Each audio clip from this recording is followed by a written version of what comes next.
केहू दुनिया में नहीं है तुम्हारा सिवा। मेरा भाई आया और मुझे कुछ बताया और ये सत्य है। भोजपुरी आज के डेट में अगर करोड़ों में देखा जा रहा है मोबाइल पे, भोजपुरी मेरा क्या था और आज क्या हो गया, किस लेवल पे आ गया।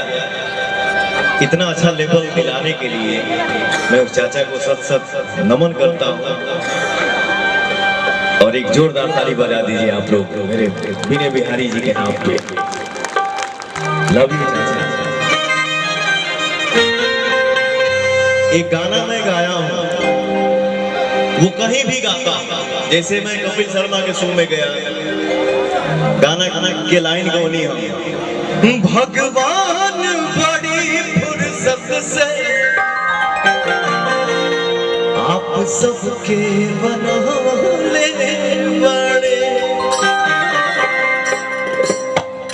भोजपुरी दुनिया में, भोजपुरी लेखनी में अगर नाम कोई आता है तो सबसे पहला, जब से दुनिया में मेरा चाचा आया है तब से था, है और हमेशा रहेगा। कोई विनय बिहारी दूसरा नहीं बन सकता है।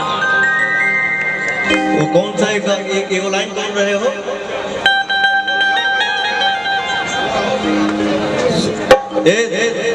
थोड़ा थोड़ा। केहू दुनिया में नहीं है तुम्हारा सिवा, तुम्हारा सिवा।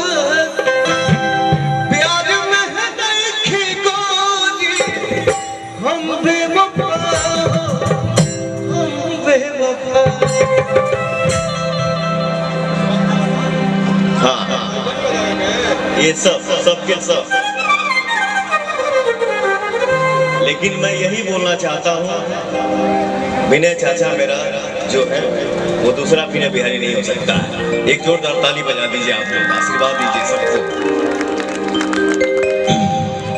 सनहिया लगा बहुत बात नहीं। और इधर इधर इधर मैं सबसे माफी चाहता हूँ कि आज मैं बोर कर रहा हूँ, लेकिन एक बात जरूर बोलूंगा कि जिंदगी जी रहा हूँ तो वो तुम्हारा देन है।